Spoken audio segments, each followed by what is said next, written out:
Halo kawan pajak, ketemu lagi di TKP Teras Kawan Pajak, podcast Kanwil DJP Sumatera Utara 1. Di sini kita akan ngobrol-ngobrol asik seputar perpajakan seasik kalau kawan pajak ngobrol di teras rumah masing-masing. Karena ini adalah Teras Kawan Pajak.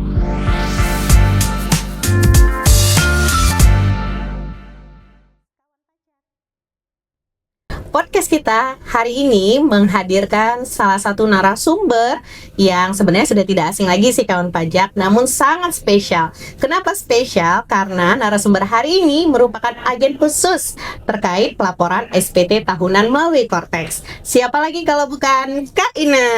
Halo kawan pajak, halo Kak Amel. Halo Kak Ina, bagaimana kabarnya hari ini Kak Ina? Luar biasa baik Kak Amel, terima kasih. Alhamdulillah. Nah, Kak Ina ini merupakan salah satu fungsional penyuluh pajak di Kanwil DJP Sumatera Utara 1 ya Kak Ina ya? Iya. Udah berapa lama Kak di Kanwil Sumut 1-nya Kak?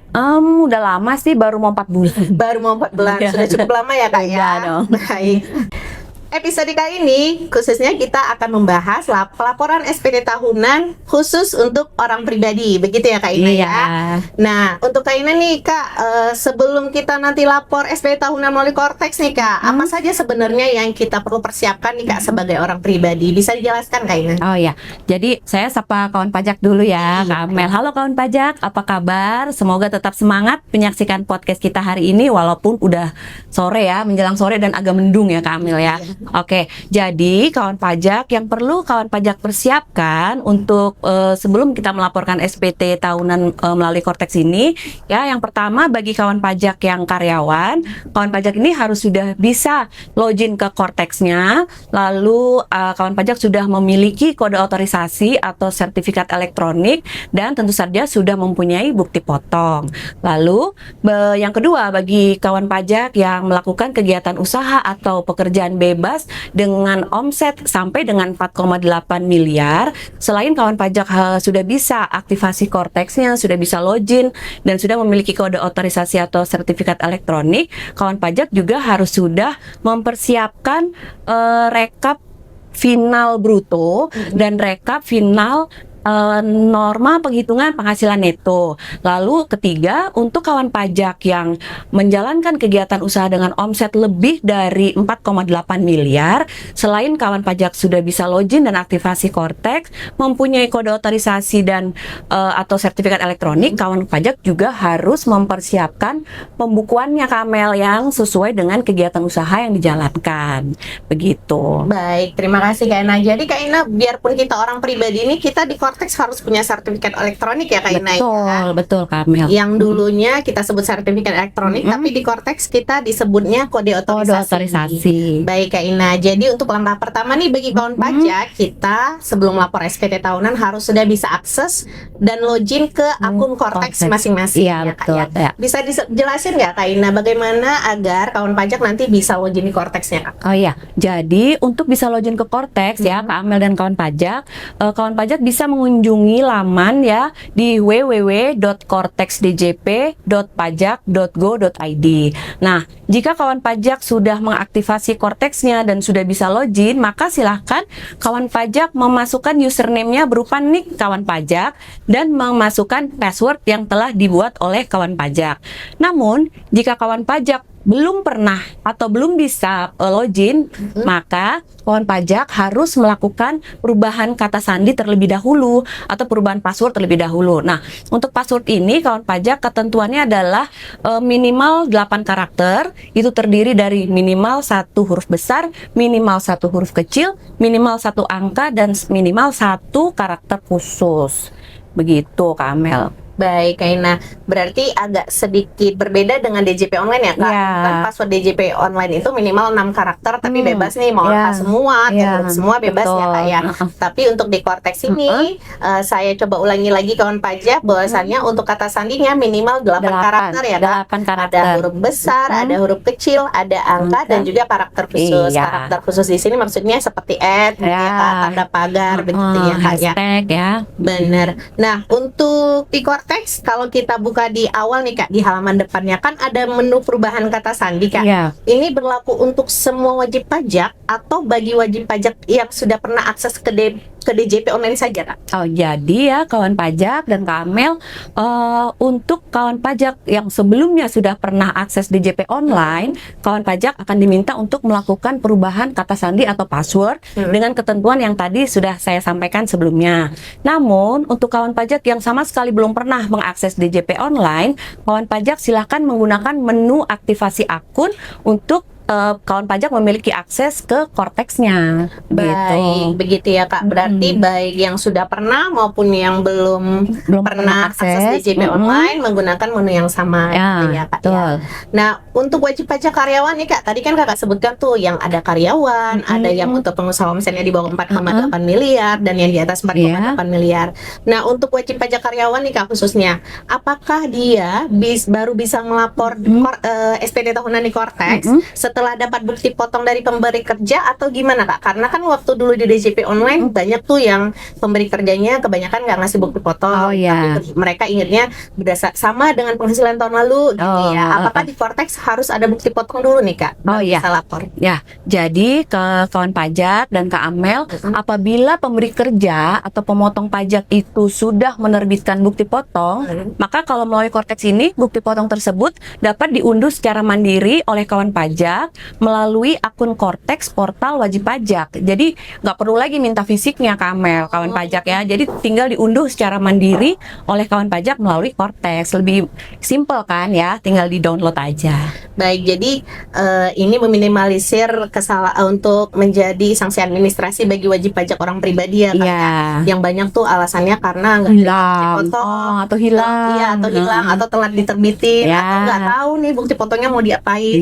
Betul. Nah, tadi kan kita sudah ngomongin terkait bagaimana login di Cortex ya Kak. Nah, jika sudah berhasil login nih Kak, sudah punya bukti potong, sudah juga punya rekap usaha untuk wajib pajak usaha kita, selanjutnya apa nih Kak? Nah, jadi sebelum kawan pajak melanjutkan untuk melaporkan SPT tahunan orang pribadinya, maka kawan pajak harus sekarang ini mengajukan permohonan untuk meminta kode otorisasi atau sertifikat digital. Tadi kan di awal saya bilang ya, persyaratannya untuk melaporkan harus punya kode otorisasi, sertifikat elektronik, harus udah bisa login. Nah, untuk permohonan kode otorisasi ini bisa dilakukan secara online ya, Kak Amel dan kawan pajak. Jadi nggak perlu datang lagi ke kantor pajak. Jadi permohonan kode otorisasi atau sertifikat digital ini bisa dilakukan secara online oleh kawan pajak masing-masing melalui Cortex portal wajib pajak tanpa harus datang. Nah, nanti di sana kawan pajak akan diminta untuk membuat passphrase. Ketentuan untuk membuat passphrase ini sama dengan password ya kawan pajak, yaitu terdiri dari minimal 8 karakter, terdiri dari 1 huruf besar, 1 huruf kecil, minimal 1 angka dan 1 karakter khusus. Baik. Begitu. Nah, untuk passphrase tadi kan sama nih Kak ketentuannya dengan password Cortex. Nah, takutnya nih wajib pajak lupa nih karena kebanyakan ada password lah, ada passphrase. Boleh disamain nggak Kak? Boleh. Boleh ya Kak? Jadi kawan pajak jangan khawatir untuk mengingat terlalu banyak password di Cortex ini. Saya pun sama kok Kak Amel. Sama ya. Jadi karena di passphrase dan password Cortex boleh disamakan ya Kak. Nah, tadi kan kita sebutkan juga kode otorisasi ini adalah pengganti sertifikat elektronik. Sebenarnya kegunaannya apa sih Kak? Kita membuat yang namanya kode otorisasi di Cortex ini. Jadi ada perbedaan nih Kak Amel dan kawan pajak. Jadi perbedaannya antara pelaporan SPT tahunan orang pribadi melalui DJP online dulu dengan melalui Cortex itu. Kalau dulu di DJP online pada saat kawan pajak akan mensubmit atau melaporkan SPT tahunannya itu menggunakan kode verifikasi. Ingat nggak? Ya, kode verifikasi itu biasanya dikirimkan ke email kita atau SMS untuk submit SPT-nya. Nah, sedangkan di Cortex ini kita menggunakan kode otorisasi tersebut yang sudah kita minta tadi dengan memasukkan passphrase kita pada saat kita akan mensubmit SPT kita. Jadi bedanya di situ aja Kak Amel. Oke, jadi kita nggak perlu nunggu-nunggu nih, kok kodenya nggak masuk ke email. Iya. Ya, apalagi kalau emailnya misalnya penuh pasti otomatis nggak masuk Nggak ke kode masuk. verifikasi ya Kak. Iya betul. Nah, setelah kita punya nih Kak kode otorisasinya, artinya kan kita sudah bisa lapor nih karena Ya. sudah login, sudah punya kode otorisasi. Nah, untuk di Cortex Kak, di bagian mana kira-kira Kak untuk pelaporan SPT tahunan ini Kak? Nah, jadi untuk pelaporan SPT tahunan orang pribadi melalui Cortex ini ya kawan pajak, terlebih dahulu kita harus membuat konsep SPT dulu. Oke. Nah, konsep SPT ini dapat dibuat oleh kawan pajak melalui menu surat pemberitahuan. Nanti di surat pemberitahuan itu diklik, akan ada tombol buat konsep SPT.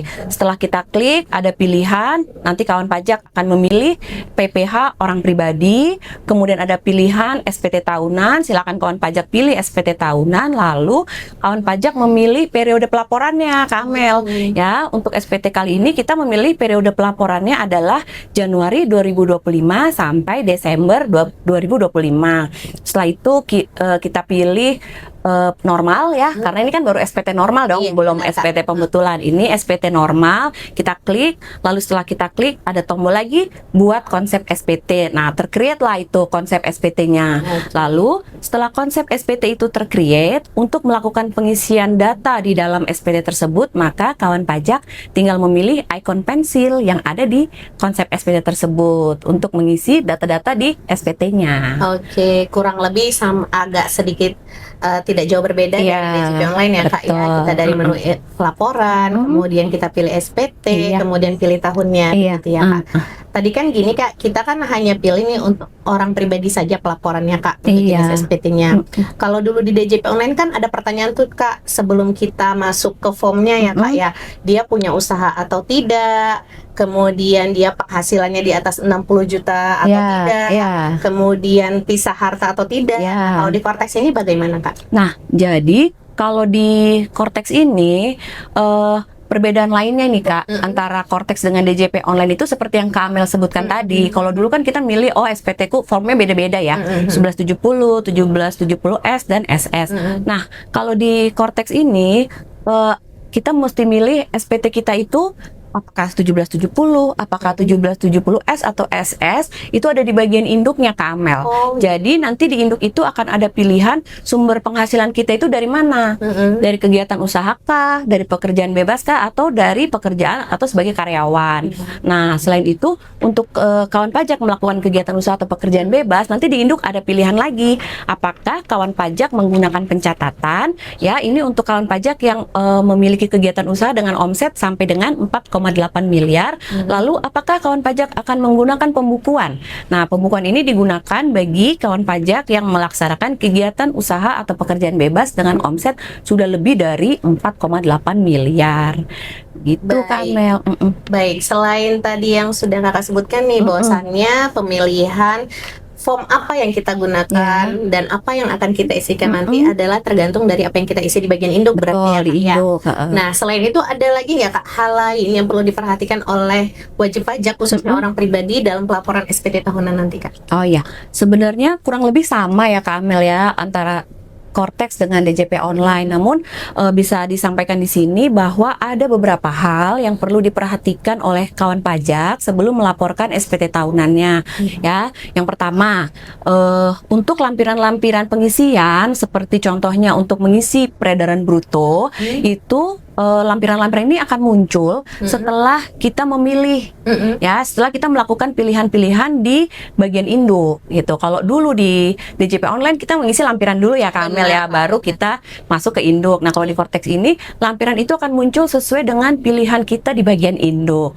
Nah, lalu yang kedua, untuk kolom harta seperti harta bergerak, kalau di DJP online dulu kita hanya mengisikan nilai perolehan harta ya. Benar. Nah, di Cortex ini kawan pajak akan diminta selain nilai perolehan harta, diminta juga untuk mengisi nilai harta tersebut pada saat kita melaporkan SPT kita. Jadi nilai gimana nih Kak? Misalnya nilai perolehan kita 1 miliar. Lalu pada saat kita melaporkan harta rumah nih ya, rumah kan bisa lebih tinggi dong. Nah, kita harus melaporkan nilai harta tersebut pada saat kita melaporkan SPT kita. Biasanya berbeda tuh nilai perolehan dengan Nggak nilai mungkin sama. laporan. Oke, Betul. Nah, yang ketiga adalah untuk data keluarga. Di sini kawan pajak pajak wajib untuk melaporkan, ini wajib diisi nih data keluarga nih Kamel, data keluarga ini wajib diisi untuk melaporkan anggota keluarga yang menjadi tanggungan dan diperhitungkan dalam PTKP kawan pajak. Jadi wajib harus diisi tuh. Oh ya iya, kan, nanti harus sesuai berarti harus kan ya. sesuai. Kalau dia ngakunya kawin dengan 3 tanggungan, berarti datanya siapa istri aja dan 3 anak. Iya, Ya, betul. kan? Itu harus diisi. Nah, tapi jika kawan pajak sudah melakukan update data family tax unitnya di profil Cortex, maka pada bagian ini akan otomatis terisi. Oke. Gitu. Nah, selanjutnya ya, yang keempat yang perlu kawan pajak perhatikan adalah pada bagian daftar bukti pemotongan atau pemungutan pajak penghasilan. Ini akan terisi otomatis kawan pajak berdasarkan data pajak pada bukti pemotongan A1 yang sudah diterbitkan oleh pemotong pajak atau pemberi kerja. Nah, terus bagaimana kalau saya tuh punya bukti potong selain itu? Nah, bukti potong ini bisa kawan pajak tambahkan secara manual. Begitu, Kamel. Artinya sebenarnya bukti potong ini populated secara otomatis. Ya, gitu ya. tapi kalau masih punya bisa ditambahkan manual. Begitu. Wah, lumayan banyak ya kawan pajak untuk perubahannya dari Cortex ke DJP online yang menuju ke arah otomatisasi ya Kak ya, untuk meminimalisir kesalahan penginputan oleh kita sebagai wajib pajak gitu ya Kak ya. Karena menurut Undang-Undang Republik Indonesia Nomor 6 Tahun 1983 nih Kak, tentang ketentuan umum dan tata cara perpajakan sebagaimana telah berubah beberapa kali diubah, terakhir dengan Undang-Undang Republik Indonesia Nomor 7 Tahun 2021, SPT itu harus disampaikan secara benar, lengkap, dan jelas gitu ya Kak. Nah, selain SPT yang harus jelas, penjelasan dari Kak Ina hari ini juga sudah sangat jelas ya kawan pajak terkait bagaimana kita wajib pajak orang pribadi melakukan tata cara pelaporan SPT tahunan melalui Cortex nanti di tahun depan ya Kak Ina ya, di tahun 2026 untuk tahun pajak 2025. Bagi kawan pajak, jika membutuhkan informasi terkait dunia perpajakan, khususnya pelaporan SPT tahunan Cortex, silakan menghubungi kanal YouTube kami di Pajak Sumut 1 atau bisa mengunjungi halaman web pajak.go.id /pusat informasi /FAQ /Cortex atau ke kantor pajak terdekat ke layanan konsultasi. Kak Ina. Jangan lupa juga untuk kawan pajak memfollow akun media sosial kita di Kanwil DJP Sumatera Utara 1, YouTube-nya yaitu Pajak Sumut 1, Twitter Pajak Sumut 1, dan Instagram Pajak Sumut 1. Baik, untuk podcast hari ini sudah selesai ya Kak Ina ya. Sudah kita bahas semua seluk-beluk terkait pelaporan SPT tahunan orang pribadi melalui Cortex bersama agen khusus kita hari ini Kak Ina. Agen CIA. Baik, terima kasih kepada kawan pajak yang selalu setia menyaksikan podcast Kanwil DJP Sumatera Utara 1. Jangan lupa untuk aktifasi akun Cortex sebelum pelaporan SPT di tahun depan. Salam sehat dan sampai jumpa kawan pajak.